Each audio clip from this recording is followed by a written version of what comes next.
एक बार की बात है, एक राजा की कोई संतान नहीं थी। राजा और रानी संतान न होने से बहुत दुखी रहा करते थे।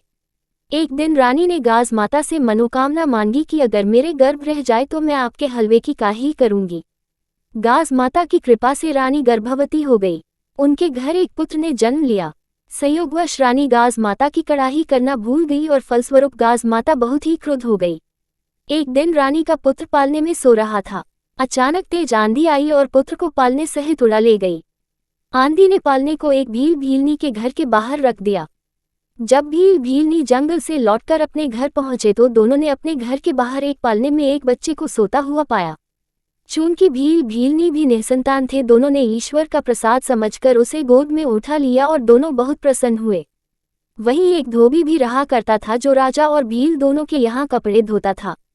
जब धोबी राजा के महल कपड़े देने गया तो महल में शोर मच रहा था कि गाज माता उनके लड़के को उठा ले गई है।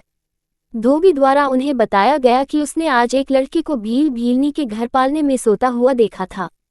राजा द्वारा भील को बुलाने का आदेश दिया गया।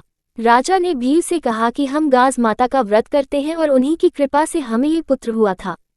ये सब बातें सुनकर रानी को अपनी भूल का एहसास हो गया था। रानी ने गाज माता से प्रार्थना की कि मेरी भूल की वजह से ये सब हो गया और पश्चाताप करने लग गई। हे गाज माता, कृपया मेरी भूल क्षमा कर दीजिए और मैं आपकी कड़ाही अवश्य करूंगी।